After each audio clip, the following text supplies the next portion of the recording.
Se Earl Scruggs estivesse vivo hoje em dia, ele estaria completando 99 anos de vida. Há quase um século atrás, na Carolina do Norte, nascia aí o maior banjoista de todos os tempos, nada mais, nada menos do que Mr. Earl Scruggs. Hoje eu vou contar um pouquinho da história desse banjoista e vou trazer aí muitas curiosidades e coisas interessantes que eu tenho certeza que vocês vão gostar. Meu nome é Wagner Kreuruska. Se você curte banjo de 5 cordas, você está no canal certo. Aqui a gente fala sobre banjo, sobre violão, sobre bluegrass, e eu quero te convidar a conhecer um pouquinho mais da história desse grande banjoista que foi Mr. Earl Scruggs.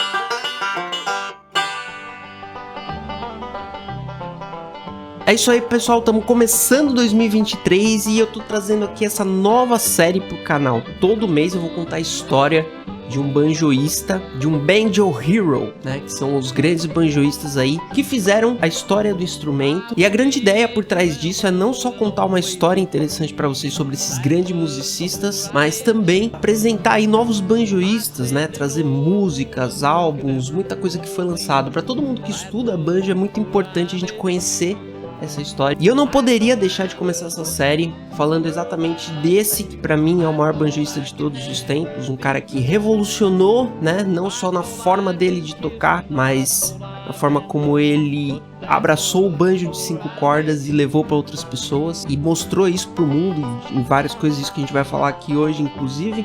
Então não tinha como não começar com Mr. Earl Scruggs, ainda mais na data de hoje, dia 6 de janeiro. Se Earl Scruggs estivesse vivo, ele estaria completando hoje 99 anos de vida. Então vamos conhecer um pouquinho mais dessa história. A gente vai começar pelo início. Bora lá!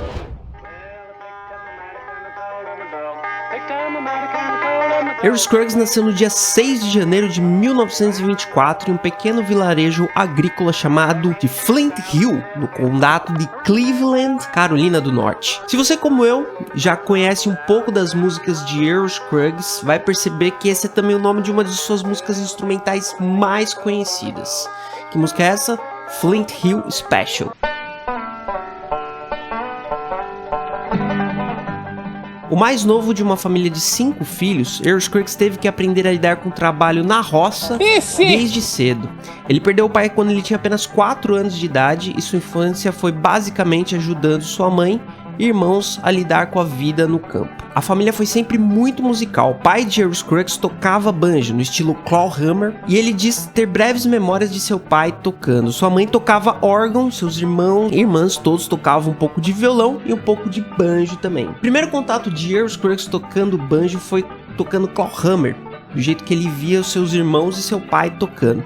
Mas um dia, quando ele tinha 6 anos de idade, ele foi na casa do seu tio e viu um banjoísta cego tocando um banjo de forma totalmente diferente. O nome desse banjoísta era Mac Woodbright, e ele usava uma técnica que consistia em dedilhar as cordas do banjo, que seria mais pra frente, ele iria aprimorar e criaria o que a gente chama hoje de Three Finger Style ou Scruggs Style. Eu vou falar muito isso e vocês vão ouvir muito esses termos, né? Three Finger Style, que é a técnica dos 3 dedos, e também é chamada de Scruggs Style, que é a técnica do Earl Scruggs tocar o banjo. Essa não foi a única vez que Earl Scruggs ouviu o banjo sendo tocado desse jeito. Outro banjista que ele acompanhava era Fisher Handley, que tinha um programa de rádio semanal, e Earl Scruggs não perdia um programa sequer para ouvir o som daquele banjo sendo tocado do jeito que aquele cara tocava. Tem ainda um outro banjoísta que muita gente fala que Earl Scruggs ouvia quando era criança, quando estava na adolescência, que é um cara chamado Snuff Jenkins. E quem fala que Earl Scruggs tocava muito parecido com esse Snuff Jenkins é um grande banjista que a gente vai falar dele aqui. Eu falo muito dele também lá no meu curso, que é o grande Don Reno. Muita gente atribuiu a Earl Scruggs a invenção da técnica de banjo chamada Three Finger Style, mas a verdade é que cada banjoísta da época tinha sua forma única de interpretar essa técnica. Earl Scruggs estava no lugar certo para ouvir e aprimorar essa técnica. Tem um livro do historiador Bob Carlin, que foi lançado em 2022 e que fala sobre esse ambiente musical e banjoístico que a Carolina do Norte estava envolta naquela época, né? O livro chama What Earl Scruggs Heard ou em português, o que Earl Scruggs ouvia. Aqui no canal mesmo tem um documentário onde eu conto a história do banjo e eu falo um pouquinho aí de um outro banjoista chamado Charlie Paul, que também é um banjoista da mesma época, lá na Carolina do Norte. Na verdade ele começou bem mais cedo a tocar, então é só pra gente ter uma ideia daquele contexto histórico em que Earl Scruggs estava inserido. O que a gente diz hoje em dia que é o Scruggs Style, que é o estilo do Earl Scruggs tocar, tem um pouco disso tudo, mas principalmente da forma como ele foi aprimorando essa técnica, como ele colocou a impressão dele, as frases dele, a linguagem dele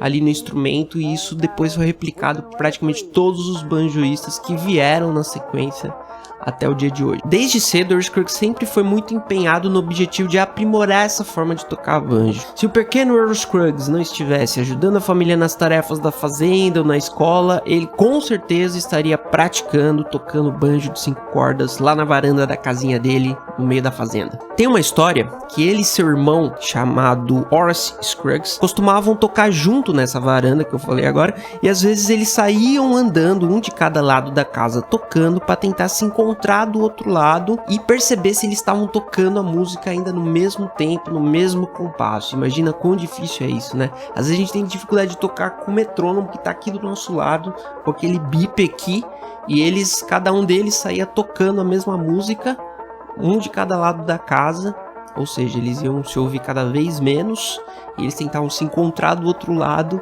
e tá no mesmo beat ainda. E outra curiosidade aí que eu andei pesquisando aí, depois eu vou deixar relacionado todos os sites que eu pesquisei, tá? Eu falei de um livro agora há pouco, tem um documentário aqui na internet também, tem o próprio vídeo que eu fiz há 2 anos atrás contando a história do banjo de 5 cordas, então tem muito material legal se você quiser aprofundar essa pesquisa.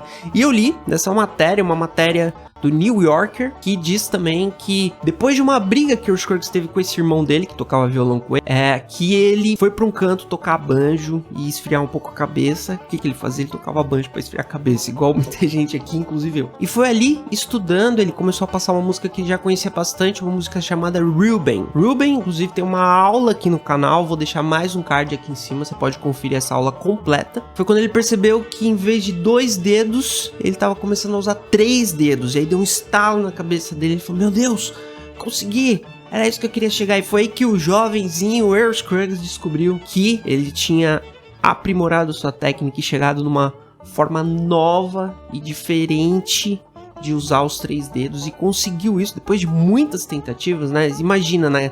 Hoje em dia a gente já tem dificuldade de acessar aulas de banjo, né? Inclusive você tá no canal que fala sobre aulas de banjo, e eu tenho um curso que eu ensino você a tocar banjo do zero. Mas naquela época, há quase 100 anos atrás, né, a gente não achava. Então eles aprendiam como? Eles aprendiam de ouvido, ouvindo esses outros banjoístas tocando na rádio, ou então vendo uma outra pessoa tocar ao vivo, e eram poucas as oportunidades que você tinha também de se encontrar com essas pessoas e começar a aprimorar a técnica. Se você não entende muito desses termos que eu tô falando aqui, como eu disse, aí eu tenho um curso online onde eu ensino você do zero todas as técnicas do banjo de 5 cordas. Eu vou deixar um link aqui na descrição, se você quiser se tornar um aluno, você pode acessar lá, tem muita coisa interessante. A gente fala muito sobre o Earl Scruggs, sobre outros banjoístas lá, e com certeza você vai ser uma pessoa muito feliz e realizada, assim como eu e vários alunos meus, aprendendo a tocar esse instrumento incrível que é o banjo de 5 cordas. Depois desse estalo na mente de Earl Scruggs, ele nunca mais deixaria de tentar aprimorar sua técnica, sua forma de tocar, sua sonoridade, até chegar no banjo limpo, preciso e rápido que a gente conhece do Earl Scruggs, e da sua técnica que foi chamada então de Scruggs Style.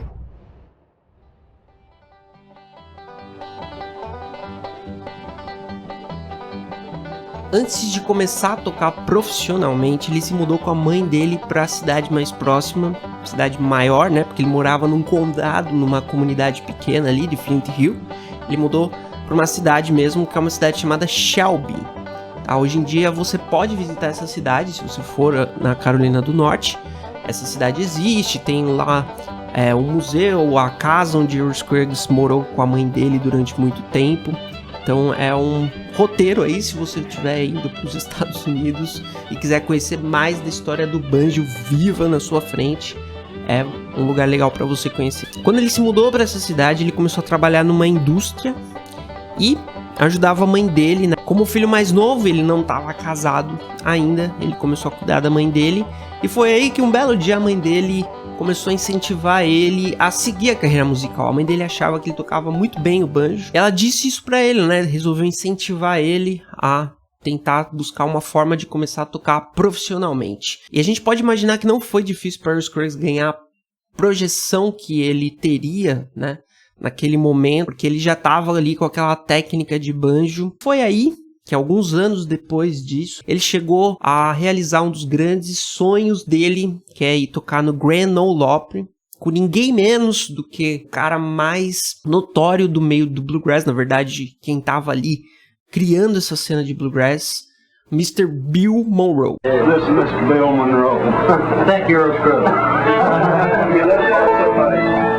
A gente chama Bill Monroe de o pai do bluegrass, tá? Que foi um dos primeiros caras que trouxe essa música das montanhas e misturou esses instrumentos na formação que a gente conhece tradicionalmente do bluegrass hoje em dia. Então ele é considerado o pai do bluegrass. A história de Earl Scruggs tocando com Bill Monroe é relativamente curta e tem um final bem conturbado. Eles tocaram junto de 1945 até 1948 e foi nessa formação do Bluegrass Boys que Earl Scruggs conheceu o cara que viria a ser seu parceiro de trabalho futuramente, ninguém mais, ninguém menos, eu gosto muito de falar ninguém mais, ninguém menos, do que Lester Flatt.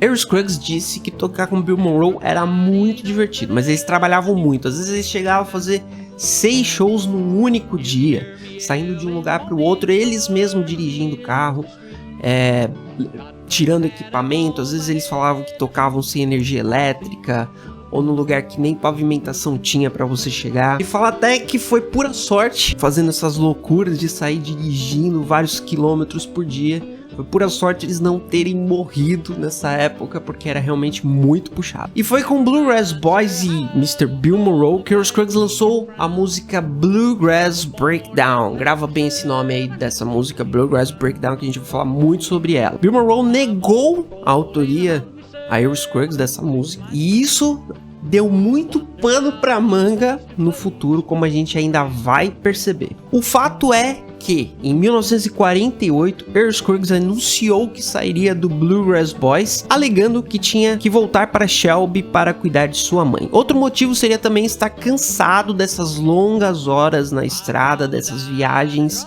e vários shows diários. E aí que aconteceu que um tempo depois, Lester Flatt, que era o lead singer, né, era o cantor principal, apesar de Bill Monroe ser o cantor da banda, ele trazia outro cara pra cantar, pra que ele ficasse mais focado. O Bill Monroe é sempre muito mais focado no instrumental. Dizem que em alguns ensaios ele nem cantava e falava para as outras pessoas não cantarem, que era só para eles ficarem focados em fazer o instrumental tocar certo no tempo. Então ele era um cara muito regrado com isso. E Lester Flatt, que tocava com Bill Monroe e Earl Scruggs nessa mesma época no Bluegrass Boys, anunciou então que sairia também da banda. E aí, o que vocês podem imaginar que aí já começou a rolar, o que seria uma treta de anos. E depois que os dois saem da banda, eles voltam pra Carolina do Norte, e aí os dois começaram a se conversar e falar, pô, vamos formar uma banda nós dois, né? E aí que nasceu a ideia deles formarem o Foggy Mountain Boys. O nome da banda é Earl Scruggs, Lester Flatt, ou Flatt and Scruggs, e The Foggy Mountain Boys.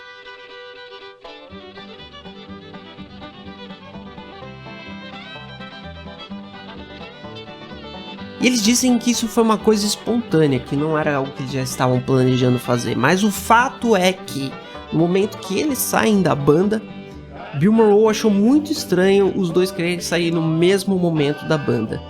E ele achou então que eles estavam tramando isso faz tempo. E não só isso, né? Depois outro cara da banda também, eu não vou lembrar, acho que o cara que tocava dobro, saiu também e se juntou a eles. Então Bill Monroe ficou puto da vida, porque ele tava perdendo a banda dele e os caras estavam formando outra banda fora a banda dele pra tocar as músicas bluegrass e fazer do jeito que ele fazia. Então dizem que Bill Monroe já previa que talvez isso fosse acontecer, e quando aconteceu realmente gerou uma mágoa muito grande no nosso querido pai do bluegrass, Bill Monroe, e essa rixa gerou uma inimizade entre eles ali de 20 anos, ou seja, Bill Monroe, Earl Scruggs e Lester Flatt não se falaram durante 2 décadas praticamente. Lester Flatt e Earl Scruggs uniram forças para formar o Foggy Mountain Boys, uma das bandas de bluegrass mais importantes de todos os tempos. Eles lançaram 2 singles até 1949. O segundo single foi exatamente o instrumental Foggy Mountain Breakdown. E aqui vale uma pausa pra gente falar um pouquinho mais dessa música, né, que dá inclusive o nome pra banda, Foggy Mountain Boys. E a gente fala algumas curiosidades bem interessantes dessa música. E a gente vai voltar agora um pouquinho lá atrás, lá no Bluegrass Boys de Bill Monroe, que foi quando começou a acontecer esse caos que eu vou contar pra vocês agora.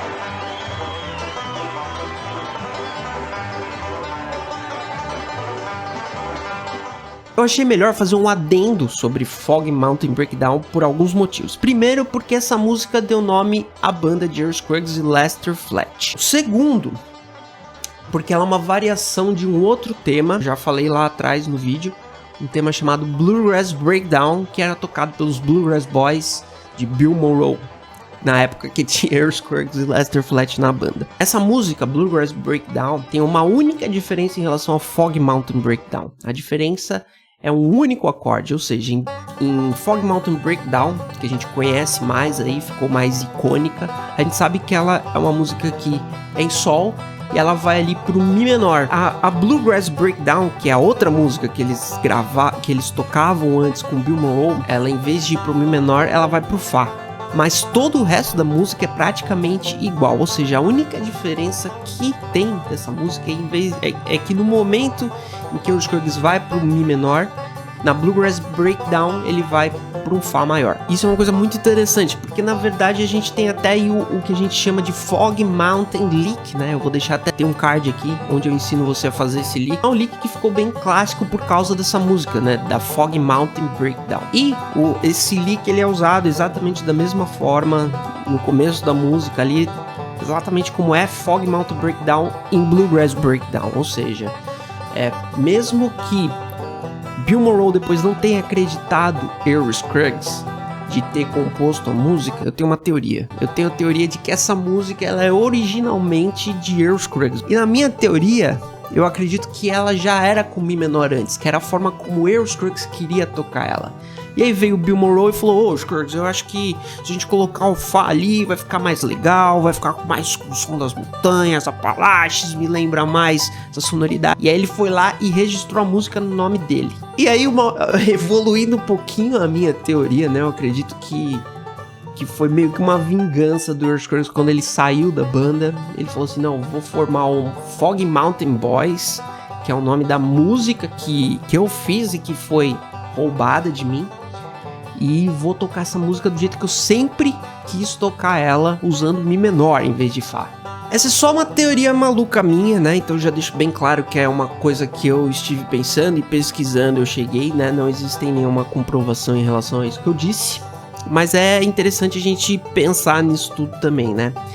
Porque foi a música que alavancou potencialmente a carreira de Earl Scruggs e Lester Flatt no futuro. Eles assinaram com a Columbia Records logo em 1950, ou seja, um ano depois que eles lançaram Foggy Mountain Breakdown. Em 1953, a Martha White Flour, que é uma marca de farinha de trigo norte-americana, assinou um contrato de patrocínio com eles e colocou eles num programa semanal, ou seja, toda semana tinha um programa que estavam lá Earl Scruggs e The Foggy Mountain Boys tocando e apresentando suas músicas. Here's the Flatt and Scruggs Grand Ole Opry Show, brought to you by Martha White Mills, Millers of Martha White's Hot Rise. E isso é uma das grandes relíquias que a gente tem até hoje, tá?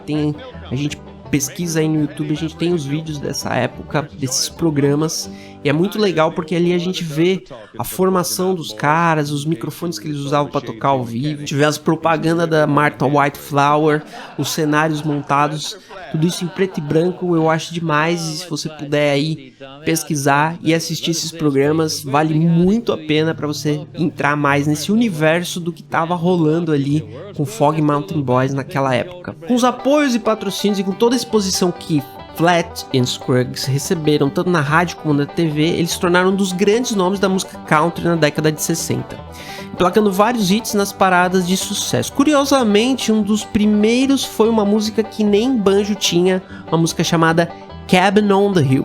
Mas voltando aí a Foggy Mountain Breakdown, falando mais um pouquinho do legado, a música ganhou um Grammy e foi trilha sonora de um filme que na época foi bem revolucionário para o cinema norte-americano, um filme de 1967 chamado Bonnie e Clyde, que conta aí a história dos dois ladrões, né, Bonnie e Clyde. A outra curiosidade interessante é que o diretor do filme, né, ligou para Earl Scruggs e disse para ele que ele gostaria que Earl Scruggs compusesse uma música para trilha sonora do filme, né?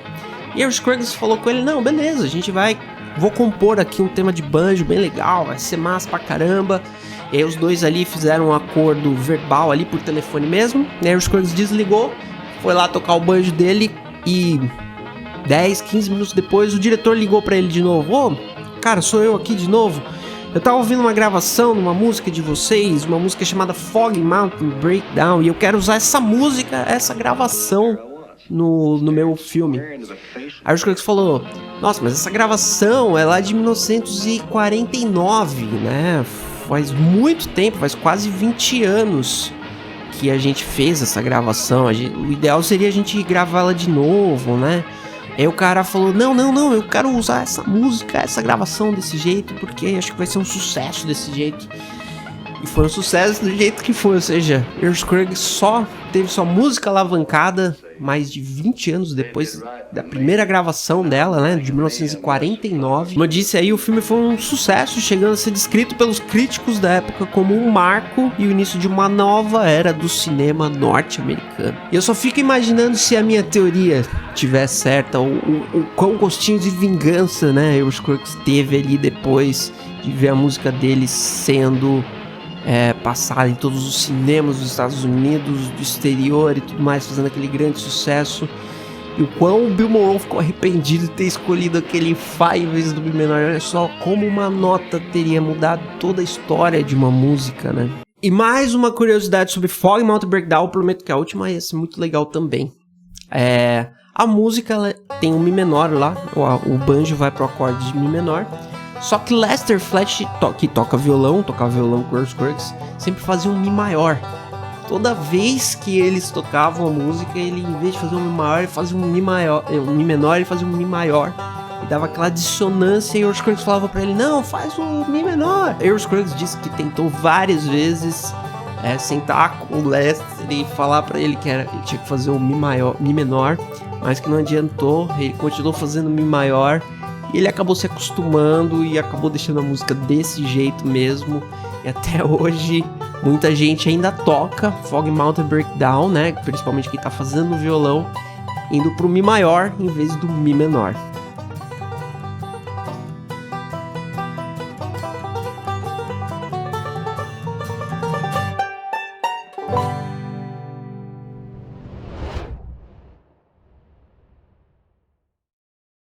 Essa repercussão da carreira do Flatt and Scruggs e The Foggy Mountain Boys levou aí a banda deles para fora dos círculos ali que eles geralmente estariam envolvidos, né? Que é a música bluegrass e a música country, ou seja, levou eles a outro patamar. E com isso fazer participações que marcariam sua carreira e também tornariam o gênero bluegrass muito mais conhecido, né? Uma dessas participações foi eles terem composto o tema da música The Beverly Hillbillies, que aqui no Brasil a gente conhece como a Família Buscapé, né? Então a Família Buscapé antes era uma série lá da década de 60, e depois, que mais pra frente, que a gente tem o filme, né? Mas o tema original da série lá de 1960, o tema original foi também composto por Flat and Scruggs, uma música chamada The Ballad of Jed Clampett. E curiosamente essa música também feita para essa série foi a única música deles que emplacou nas paradas de sucesso e chegou no primeiro lugar ali nas paradas country, bluegrass de sucesso da época. E é interessante também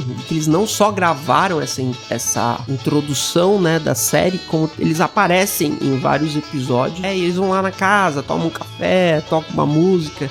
É bem legal também ver que eles não ficaram presos ali só na música de introdução da série, mas eles fizeram realmente parte da série toda. E ao longo da carreira, Flat and Scruggs lançaram mais de 50 discos. Eles se separaram em 1969 por desavenças musicais. Earl Scruggs já estava trabalhando em músicas com uma linha mais progressiva, como a gente vai ver a seguir, enquanto Lester Flatt queria manter a linha mais tradicional, a forma mais tradicional de tocar as músicas, né? De certa forma, isso foi o melhor para os dois. Earl Scruggs seguiu sua carreira tocando com seus filhos, em seu projeto chamado The Earl Scruggs Revue, e Lester Flatt seguiu como lead singer, cantando músicas tradicionais e os grandes clássicos que tornaram Bluegrass Boys um grande sucesso. Com o fim do Foggy Mountain Boys, Earl Scruggs teve tempo para desenvolver seu lado mais progressivo no banjo. Além de tempo também para levar para frente vários projetos, inclusive o projeto de algo que muita gente estava pedindo para ele, que é lançar um método de banjo 5 cordas ensinando a forma única dele de tocar o banjo. Foi então que ele lançou o livro mais conhecido aí, o método de banjo 5 cordas mais conhecido de todos os tempos, né? Com certeza foi através desse livro que muita gente começou a estudar banjo 5 cordas, começou a aprimorar suas técnicas, né? E eu falo um pouquinho mais sobre esse método de banjo e a forma como ele foi transcrito no outro vídeo sobre o banjoísta Bill Keefe e o Melodic Style, tá? Então é bem interessante aí como o Bill Keefe fez parte também das transcrições. Eu vou deixar um cardzinho aqui porque tem muita história, muitas curiosidades nesse vídeo também, vale a pena vocês assistirem. Em 1969, Earl Scruggs formou a banda The Earl Scruggs Revue com seus filhos. Um deles tocando violão e cantando, o Randy. Seu outro filho Gary tocando contrabaixo e Steve, o mais novo, tocando bateria. O time ainda contava com Josh Graves, que tocava no Foggy Mountain Boys, tocava dobro, e Vassar Clements, que é assim, para mim um dos maiores violinistas de todos os tempos do bluegrass, assim. Tem uma linguagem muito única, vale a pena também conferir o trabalho desse cara, Vassar Clements. Foi durante essa época, tocando com os filhos dele, que a gente vê aí vários projetos interessantes do Earl Scruggs, né? Como ele foge, como ele sai da sonoridade, né? Do bluegrass e como as linhas de banjo dele dialogam tão bem com outros estilos musicais, né? Principalmente rock and roll, que os filhos dele eram mais rock and roll ali, mais ripão e tal. E eles tinham uma levada mais ali das bandas da época, sabe? Esse rock dos anos 60, 70 e tal. E é muito legal isso, porque o Earl Scruggs coloca o banjo dele, da forma dele de tocar, né, com a linguagem dele mesmo, e encaixa super bem nesse estilo musical. É realmente algo aí, se você não ouviu ainda essa parte da carreira de Earl Scruggs, vale muito a pena.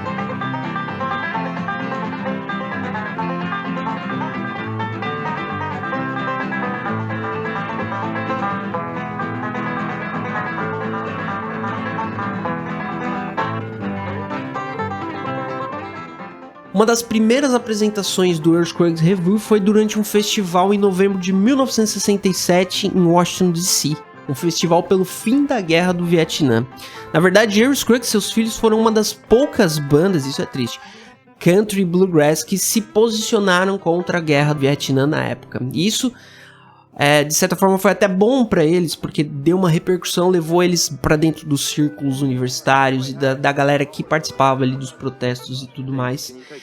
E pros festivais hips, né, da época. Então tava rolando ali vários festivais, tipo Woodstock, essas coisas. E a galera colava nesses festivais e tava lá. Uma das únicas bandas bluegrass country que tinha ali era o Earl Scruggs Revue, né, o Earl Scruggs e seus filhos tocando, fazendo rock and roll. Muito legal mesmo, vale a pena conferir vídeos e gravações dessa época deles. E foi também durante essa época que Earl Scruggs gravou um documentário dele, tá? Tem algumas partes desse documentário aqui no YouTube, eu vou deixar aqui na descrição. É um documentário que eu usei aí também. E esse documentário mostra Earl Scruggs e os filhos deles viajando aí, visitando vários artistas, Doc Watson, eles visitaram aquela banda The Byrds, eles fazem um som junto com The Byrds, eles visitam Bob Dylan, a Joan Baez. Isso só mostra a versatilidade do banjo, né? Muitas vezes a gente acha que o banjo de 5 cordas só cabe ali nas músicas de bluegrass, de música country, quando na verdade é um instrumento que, sendo tocado, sendo usado a linguagem correta, ele pode ser usado em qualquer estilo musical.